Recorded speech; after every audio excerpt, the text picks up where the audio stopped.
Pues buenos días a todos y a todas. Estoy muy agradecida al CES de Málaga y a Rocío que me haya invitado a participar en esta jornada, porque Rocío no lo ha dicho, pero yo soy sobre todo maestra de infantil. Bueno, sí, es que eso ya lo he dicho. Eso. Trabajé durante 21 años como maestra de infantil y hoy pues me siento muy a gusto en este foro. He podido reencontrarme con algunos compañeros que hacía mucho tiempo que no veía y bueno, quiero empezar diciendo que, siempre lo digo en otros foros, pero creo que también aquí es importante, que el trabajo del maestro y la maestra de educación infantil no va a ser y sigue sin ser valorado como de verdad se merece. Los 21 años que yo he estado trabajando como maestra de infantil han sido los más intensos, con diferencia del resto de años de experiencia profesional que tengo. Y entonces creo que es conveniente que se os diga, y ahora que no estoy como maestra de infantil, que hacéis un trabajo fantástico, que es importantísimo, como ahora veréis a lo largo de mi exposición, y que no siempre tiene el reconocimiento que os merecéis. Entonces, bueno, quería empezar diciendo eso, ¿vale? Y ahora a partir de ahí empiezo ya mi exposición. Yo he sido coordinadora durante unos cuantos años en un EOE, en un equipo de orientación educativa, y este año estoy como coordinadora del área de necesidades educativas especiales. En este ámbito de intervención en el que ahora me muevo, pues tiene mucha importancia la prevención y la detección precoz de las necesidades específicas de apoyo educativo. Hace ya un año, en junio del 2015, salieron unas instrucciones, que supongo que seréis conocedoras de ellas, por la que se regula todo el procedimiento para la detección del alumnado con necesidades específicas de apoyo educativo. Y ese proceso empieza en la etapa de educación infantil, como ahora veremos. En primer lugar, para situarnos, cuando hablamos de la detección y la prevención, estamos hablando de un conjunto de alumnos que se conocen como alumnos con necesidades específicas de apoyo educativo. No debemos de pensar solo en alumnado con necesidades educativas especiales, que por supuesto es un grupo numeroso e importante. Tenemos que pensar también en alumnos con dificultades de aprendizaje, en alumnos con altas capacidades intelectuales, en alumnos con TDAH y en alumnos que, bueno, pues que por sus condiciones sociales, por ejemplo, son familias inmigrantes, familias que se han incorporado de manera tardía al sistema educativo, pues van a requerir algo diferente al resto de nuestros alumnos en el contexto educativo. Esto es importante porque hasta hace poco tiempo se pensaba que solamente el alumnado con necesidades educativas especiales iba a necesitar algún tipo de recurso específico. Sin embargo, por ejemplo, ahora el alumnado con altas capacidades, desde el momento que es detectado, y en algunas ocasiones esto sucede en la etapa de infantil, pues requiere y debe recibir una atención específica. Aquí en Andalucía, esa definición de alumno con necesidades específicas de apoyo educativo, que es la que aparece en la LOMCE, ha sido un poco redefinida. ¿En qué nos afecta esto a nosotros? Bueno, pues que el alumno con TDAH, que ya está empezando a ser detectado en la etapa de infantil, cosa que antes no sucedía, ¿no? Porque en el ámbito clínico se entendía que un alumno con TDAH a partir de los 6-7 años era cuando empezaba a ser considerado como tal. Bueno, pues ahora ya sí estamos viendo que desde el ámbito clínico se están haciendo diagnósticos de estos alumnos en la etapa de infantil. Bueno, pues este alumno puede estar considerado como alumno de necesidades educativas especiales o de dificultades de aprendizaje, dependiendo del tipo de recursos que vaya necesitando. Y además en las instrucciones pues se ha aglutinado como alumnado de compensatoria a un grupo muy extenso de alumnos, que son pues alumnos de incorporación tardía, de situaciones sociales desfavorecidas, alumnos que precisan pasar un tiempo hospitalizado o en casa y van a recibir atención domiciliaria. Bueno, pues en todo este grupo tan extenso de alumnos, los maestros y las maestras de infantil tenéis un papel importantísimo, que es, en principio, la detección precoz y, en todos los casos, la prevención, ¿vale? Y es lo que voy a intentar explicar. Tal y como dice la normativa, la etapa de educación infantil, para mí, ¿no? Y en este contexto en el que estoy hablando, tiene dos características importantísimas. Por una parte, el carácter compensador. El hecho de que un alumno, por ejemplo, del medio rural o de una zona deprimida, pueda asistir al colegio, a las clases de educación infantil, es fundamental, porque en el colegio va a recibir, bueno, en algunos casos hasta apoyo a nivel de alimentación, ¿no? Con los planes estos que hay ahora de apertura de centros escolares, que es tan básico, ¿no? Pero también va a recibir un contexto normalizado, va a recibir una estimulación, un vocabulario, el acceso a algunos recursos, como por ejemplo son los libros, que en algunos casos hay niños que no tienen acceso, a no ser que estén escolarizados en esta etapa. De ahí el carácter compensador. Y el carácter preventivo, porque como ya diré después, es en la etapa de educación infantil donde más se detectan a alumnos con necesidades específicas de apoyo educativo. Yo tengo compañeros que trabajan en los departamentos de orientación del OIE y me dicen, Yolanda, si es que nosotros cuando ya llegan los alumnos es raro que tengamos que hacer una detección y una evaluación psicopedagógica, porque esos niños ya son detectados en la etapa de primaria y en la etapa de infantil. En la etapa de infantil, los orientadores de los equipos de orientación educativa cada vez vemos que somos más necesarios y que necesitamos mucho más tiempo de intervención, ¿eh? Bueno, afortunadamente se está ampliando ese tiempo, pero lo que pasa que, bueno, pues que son necesarios muchos recursos para atender a todo el alumnado de infantil. ¿Y qué funciones son las que tiene que desempeñar el tutor en relación, sobre todo, a la prevención? Porque, bueno, el carácter compensador se lo da el hecho de que ya el niño pueda asistir al centro.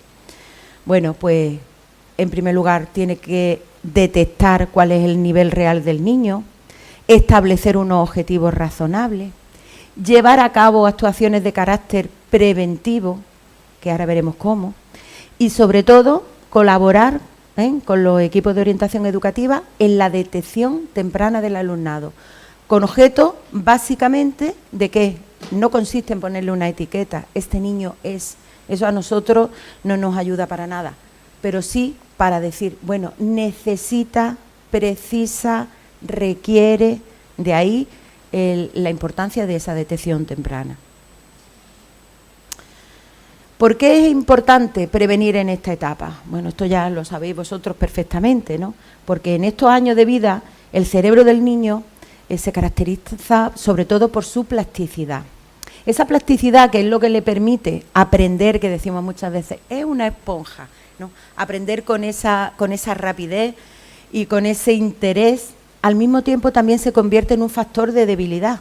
Esa plasticidad lo hace muy vulnerable a situaciones de riesgo, a situaciones de desequilibrio, que pueden ser la base después de un desarrollo madurativo que no sea siguiendo los cauces de normalidad.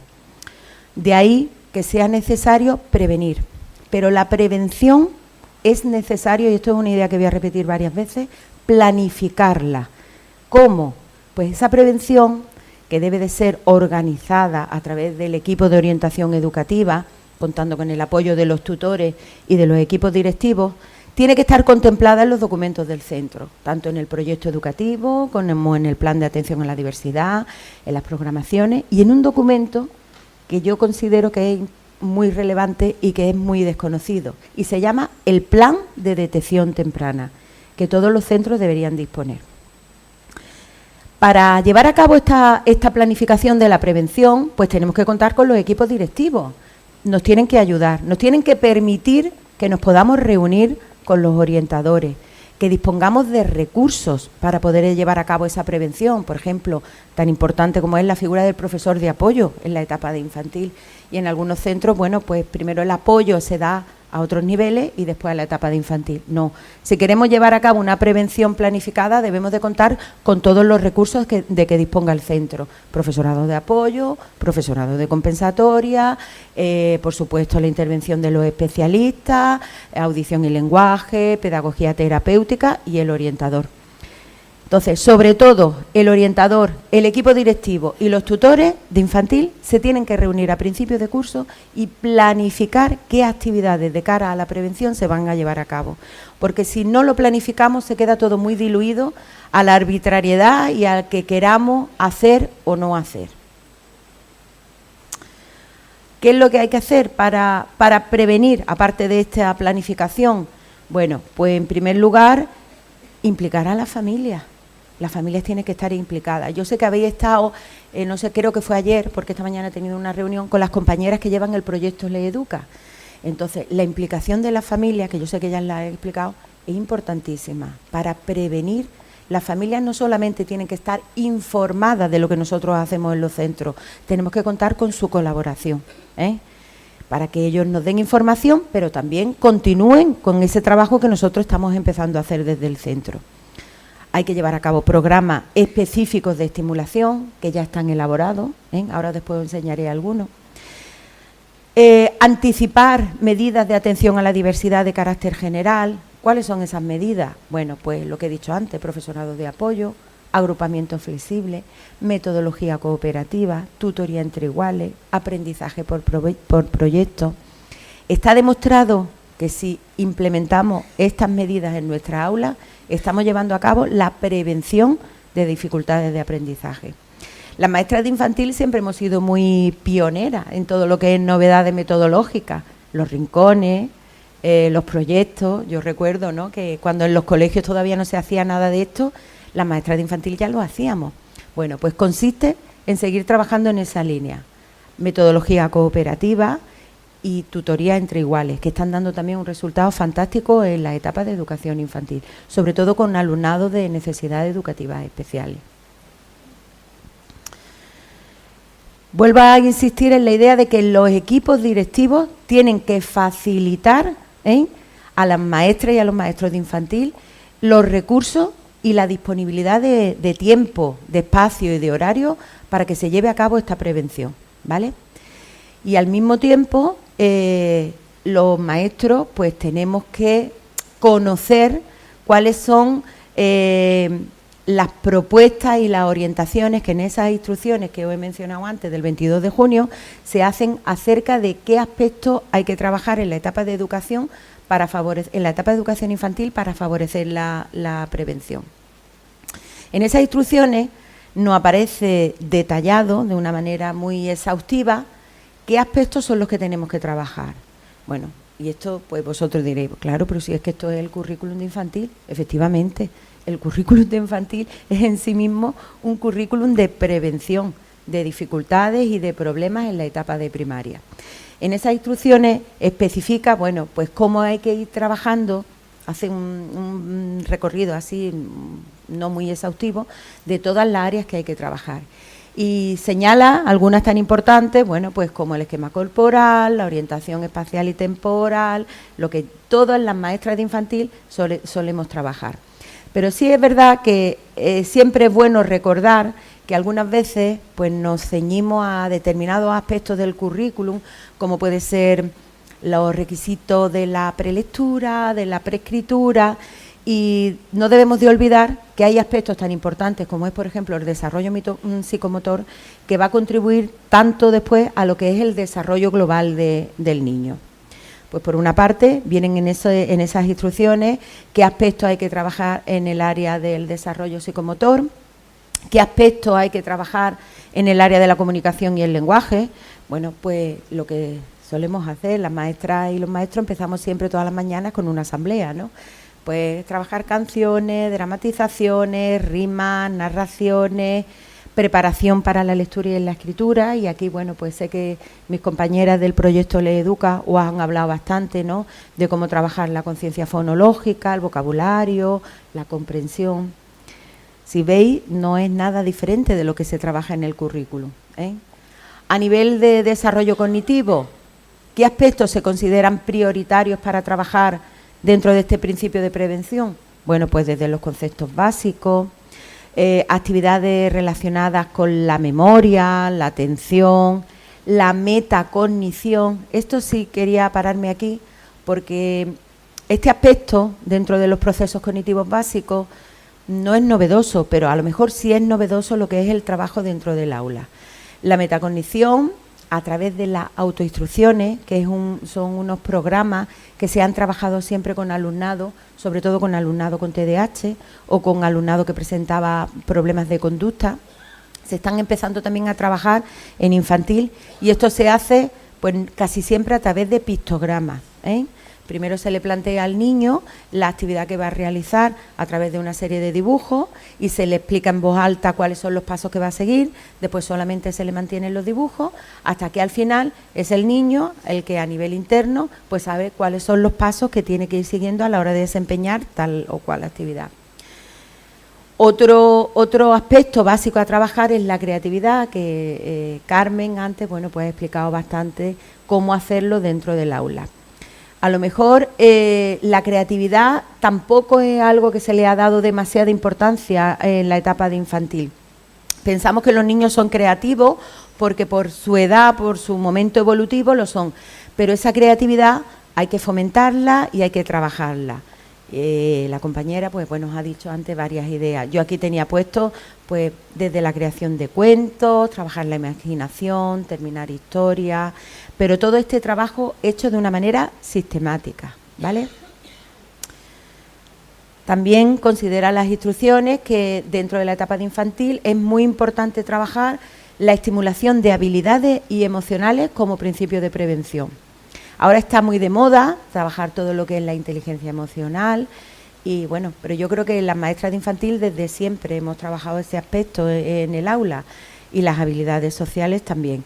Se trata de trabajar aspectos relacionados pues con la autoestima, el autoconcepto, la identificación y la expresión de emociones, las habilidades sociales y hacerlo bien en base a programas específicos o bien en base a actividades que vosotros podáis organizar en relación al alumnado que ese año tengáis, porque todos sabemos que los niños no son siempre igual, los grupos no son siempre igual, los centros en los que trabajamos tampoco lo son, pero hemos visto que trabajar el autoconcepto y la autoestima desde edades tempranas contribuye mucho a paliar después situaciones de acoso, que se suelen dar en etapas de primaria y sobre todo en etapas de secundaria. Los niños que son empáticos, los niños que son asertivos, que reconocen emociones en los demás, que son capaces de verbalizar sus propias emociones, después son alumnos que en la etapa de secundaria no tienen tantas dificultades para integrarse en los institutos y después son alumnos que se pueden defender bien ante situaciones de acoso. Empezar la asamblea todos los días diciendo cómo me siento hoy y por qué es una actividad preventiva que cuando esos niños se hacen más mayores da un resultado fantástico. Yo traigo aquí algunos ejemplos de programas preventivos que ya están creados, ¿vale?, para trabajar cada uno de estos aspectos que os he dicho. Tengo que salir de aquí porque la informática no es muy fuerte, ¿vale?, perdonadme. Entonces yo he hecho un recopilatorio. Yo todo esto después a Rocío se lo voy a dejar para que ella lo cuelgue donde ella considere tanto la presentación como los programas. Hay muchos, ¿no? Yo traigo aquí algunos que serían representativos. Un programa, por ejemplo, de estimulación cognitiva. Ay, perdonadme, pero no me ha dado tiempo a presentarlo de otra manera. A ver si esto se descarga. Los programas, todos, pues tienen primero una parte teórica y después lo que sí tienen es una batería de actividades para que os sirva como recurso para poder trabajar en el aula, ¿vale? Este programa de estimulación cognitiva, por ejemplo, que está elaborado en el 2010, yo os pongo aquí las personas que lo realizan, al final, voy a cerrarlo por aquí. A ver si esto me lo permite. ¿Veis? Al final vienen una serie de actividades de estimulación cognitiva, ¿vale? Y una bibliografía y unos anexos que yo creo que pueden ser útiles a la hora de aplicar en el aula. Os traigo este material sobre todo con idea de que lo reviséis y si hay cosas que os pueden servir útiles, pues yo encantada. Voy a ir a la parte de las actividades, de la intervención. Os explica cómo llevarlo a cabo, ¿no? Cuántas veces a la semana, en qué tiempo, con qué asiduidad, cuál debe ser la intervención, por ejemplo, de la familia a la hora de aplicarlo, cuáles son los mejores momentos. Y en la hora de las actividades también te explica qué tipo de actividades son las más interesantes y cómo tienes que realizarlos, ¿vale? por ejemplo, ¿no? Actividades para trabajar la atención y la memoria, ponerle una canción corta, que la escuchen, después en qué momento podemos repetirlo, cuántas veces, cuándo podemos comprobar que los alumnos lo han aprendido. Bueno, no voy a sé que vamos mal de tiempo, entonces, bueno, no voy a insistir mucho en esto. Lo que sí quería deciros es que os presento varios programas de estimulación cognitiva, de habilidades sociales, de estimulación psicomotriz, de educación emocional. Hay muchísimos materiales de educación emocional. Yo simplemente os traigo uno, ¿no? De infantil de 3 años y un programa de entrenamiento específico para trabajar la atención y la memoria, tanto visual como auditiva, ¿vale? Os dejo estos materiales, vosotros seguramente le daréis un aprovechamiento y un uso fantástico, ¿vale? Lo que sí quería deciros es que entiendo vuestra sobrecarga de trabajo y no es necesario pues que elaboréis vosotros estos programas para trabajar estos aspectos que estaba nombrando antes en la prevención, sino que estos ya aparecen, están elaborados, ¿vale? Venga, continúa. Vale, eso con respecto a la prevención. Con respecto a la detección, ya ha dicho antes Rocío, que es verdad que las maestras y los maestros de infantil nos encontramos en un momento del desarrollo privilegiado para poder detectar problemas. Supongo que a todas y a todos habrá pasado que muchas veces tenéis a niños que, bueno, llegan, se escolarizan en infantil de 3 años, en el primer trimestre empezamos a ver cosas. Decimos, bueno, vamos a esperar, es de diciembre, es de noviembre, no ha estado escolarizado, no ha ido a la guardería, la familia me cuenta y tal. Empezamos a sospechar. Y después, en el segundo o en el tercer trimestre, pues ya tenemos la certeza de que algo está pasando. Y cuando se lo comunicamos a la familia nos dice, ¿pero esto cómo va a ser? Si a mí nadie me ha dicho nada, si yo no he visto nada, si el médico nunca me ha dicho nada. Efectivamente, los médicos ven a los niños durante un periodo de tiempo muy corto. Ellos, su reconocimiento se basa, como pongo aquí, en aspectos de tipo psicobiológico, pero no ven al niño, sobre todo, en una dimensión tan importante como la vemos los maestros y las maestras de infantil, que es en el contexto de interacción con los iguales. Ni los compara con otros iguales de su misma edad y en esa misma situación. Por lo tanto, cierto es que hay muchas veces que estas alteraciones o estos problemas pasan desapercibidos dentro del mundo de la salud. ¿Y a las familias? ¿Qué les pasa? Pues también. Algunas veces los padres son padres que son los primeros hijos que tienen, por lo tanto no pueden comparar. Algunas veces no tienen la información. Y otras veces son conocedores de ese problema, pero es duro, muy duro, que un padre con un hijo tan deseado, tan querido, pues tenga que enfrentarse a un problema como el que nosotros podemos estar percibiendo. Esto lo detecto yo mucho porque yo, por ser coordinadora del área de necesidad educativa, pertenezco también a las comisiones de nueva escolarización y nos reunimos con los centros de atención temprana y con las familias que están llevando a su hijo a esos centros de atención temprana. Y es cierto que para una familia que desea tanto un hijo, tener un hijo con problemas es algo duro y difícil de asimilar. Entonces a las maestras y a los maestros nos queda, sobre todo en esta etapa, el duro papel de decir, creo que hay algo que no pudiera no estar funcionando bien, ¿eh? Entonces, se une el hecho de que las familias no han querido ver, o no han podido ver, o no han sabido ver. El médico no se para a mirar estas cosas y que este niño, pues por primera vez, está escolarizado en nuestras manos cuando somos maestras de infantil de 3 años, ¿vale? Cuando nosotros detectamos algún tipo de dificultad, de necesidad, lo podemos hacer en varios ámbitos, algunas veces solo en uno, ¿no? Vemos que no corre, que no salta o que no se relaciona con los demás, pero normalmente eso suele ir asociado a otro tipo de alteraciones en otras áreas. Los principales indicios que nos pueden hacer pensar que algo no va bien es, por supuesto, que tenga un rendimiento inferior o superior al esperado. Acordaros, he empezado hablando del alumnado con necesidades específicas de apoyo educativo, donde se encuentra el alumnado con altas capacidades. También puede ser otro indicio que haya una diferencia significativa con respecto a la forma, al ritmo, a la manera en el que el niño aprende. Pero también es un indicio que nos tiene que dar la voz de alarma el que ese niño pertenezca a una familia de un contexto muy poco estimulador, porque a lo mejor en esta etapa de infantil el niño todavía no empieza a presentar problemas, pero está claro que si ese contexto se mantiene, y lo normal es que se mantenga, ese niño en otras etapas y en otros momentos sí los va a tener, ¿vale? ¿Qué tenemos que hacer? Bueno, pues tenemos que saber que no estamos solas, ¿no?, ante esa situación.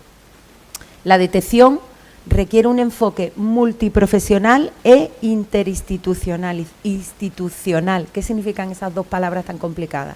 En primer lugar, pues que nosotras no somos las únicas que vamos a detectar. Tenemos que tener ahí el apoyo básico del orientador o la orientadora de referencia. Pero al mismo tiempo, esta detección que nosotros estamos haciendo, tendremos que comunicarla o se tendrán que poner en contacto con nosotros desde otra instancia. Por ejemplo, desde la UMI, la Unidad de Salud Mental Infanto-Juvenil, de los servicios sociales comunitarios, de los equipos de tratamiento familiar. Es decir, tenemos que estar abiertas a la información que nos pueda llegar de otros cauces y al mismo tiempo también servir como enlace de comunicación con todas estas instituciones, ¿vale? Lo más frecuente que se detecta en esta etapa son lo que llamamos los trastornos del desarrollo. ¿Por qué le llamamos trastornos del desarrollo? Pues porque es una etapa de evolución y de madurez. Entonces, esos trastornos, después en etapas posteriores, los orientadores los identificaremos como discapacidad. Pero en este momento evolutivo, preferimos llamarlos trastornos, retrasos, trastornos en el desarrollo psicomotor, en el lenguaje, trastorno madurativo generalizado, porque es que es verdad que hay veces que esos niños que empiezan a tener la estimulación que nosotros le damos y la intervención que le dan los profesores especialistas de PT y de AL, pues después no tienen por qué ser niños con una discapacidad, ¿eh? Entonces nosotros intentamos no etiquetarlo, no ponerle ya el calificativo de discapacidad, sino preferimos llamarlo como trastorno. En algunos casos, o en la mayoría de los casos, pues al final se cumple el pronóstico de esos niños con discapacidad. ¿En qué momento las maestras de infantil y los maestros pueden detectar este alumnado con necesidades específicas de apoyo educativo? Hay unos momentos clave que es el momento del tránsito.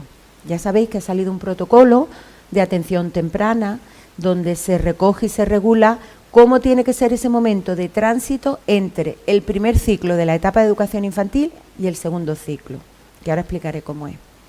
Durante el proceso de nueva escolarización, que esa detección no la hacéis vosotros directamente, la hace el orientador cuando la familia marca en la casilla de la matrícula que su hijo puede o presenta necesidades educativas especiales. Y también tenéis un papel muy importante cuando aplicáis los cuestionarios que se aplican dentro del protocolo de detección de altas capacidades intelectuales que antes se aplicaba en primero de primaria y ahora se aplica en infantil de 5 años. En el tránsito, bueno, la detección es básica en el tránsito del primer ciclo al segundo, aunque también es importante el tránsito, como ha dicho antes Rocío, de la etapa de infantil a la etapa de primaria. ¿Qué requiere el tránsito? Pues el tránsito requiere reuniones entre la escuela infantil y las maestras de infantil o entre las maestras de infantil y las maestras y los maestros del primer ciclo de primaria.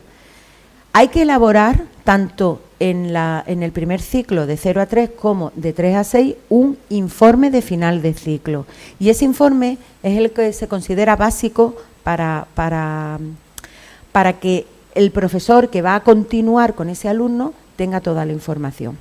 Este trasvase de información no se debería hacer solamente a través de documentos. Sería muy importante que verdaderamente las maestras de la escuela infantil se pudieran reunir con nosotros, ¿eh? Y que nosotros tuviéramos un momento para reunirnos con los maestros del primer ciclo. Porque la información fría que aparece en un documento hay que interpretarla. Hay que explicarle que ese alumno es tímido, que si no va con su grupo de referencia va a estar perdido, que durante un tiempo ha tenido a este alumno como alumnado ayudante o como tutor y que le ha ido fantásticamente bien. Si desde los centros no se establecen unos horarios para que las maestras y los maestros nos podamos reunir, esta información y este tránsito pues no se realiza bien. ¿Qué otra dimensión tiene que tener el tránsito? Las reuniones con la familia, ¿eh? En esas reuniones tiene que estar el orientador o debe estar el orientador de referencia. ¿Cuándo hay que hacer estas reuniones? Pues bueno, si el alumno de infantil de 3 años se va a incorporar en septiembre, lo ideal sería que lo pudiéramos hacer en junio, ¿eh? Antes de que se incorporara. ¿Y ahí qué hacemos los orientadores? Pues explicarle a los padres que hay que dejar el chupete, que ya es momento de comer comida sin estar triturada, que tienen que ir adaptando los periodos de sueño, que hay que ir quitándole el pañal. Fijaros lo importante que es mantener esa reunión en junio para que cuando esos niños lleguen a septiembre este trabajo se haya podido realizar. ¿Qué pasa? Que si las hacemos en septiembre pues tenemos muy poco tiempo para todos esos cambios que estamos diciendo. Y al mismo tiempo el tránsito no acaba ahí. A principio de curso tendremos que recoger toda la información que podamos acerca de ese niño. Entonces, en esa reunión con la familia tenemos que explicarle que, bueno, que los padres, si tienen informes externos, si lo han llevado a un gabinete privado, si su hijo está siendo atendido por el logopeda o por el centro de atención temprana, toda esa información nos la tienen que remitir a nosotros, ¿vale?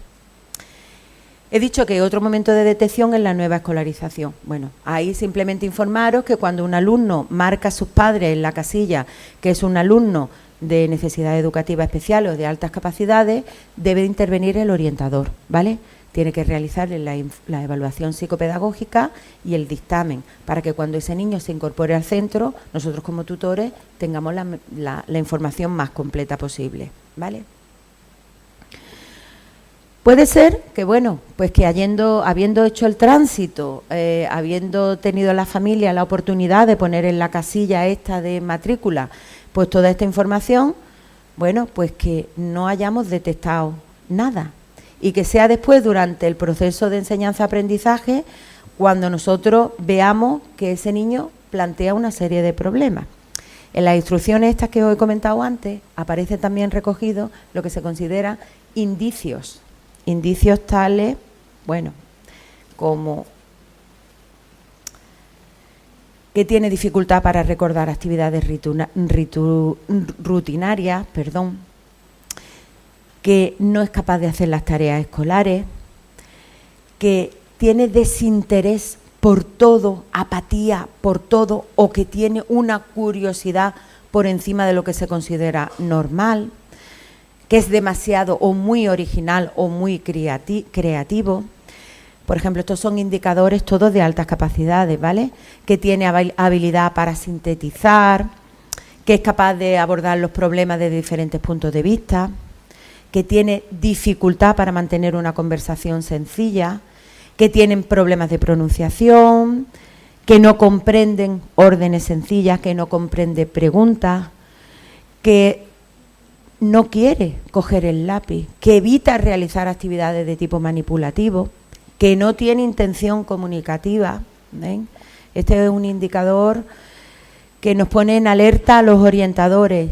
No es que no se le entiende lo que dice, no es que hable poco, no es que tenga poco vocabulario, es que no tiene interés ninguno en comunicarse. Entonces aquí ya saltan todas las alarmas.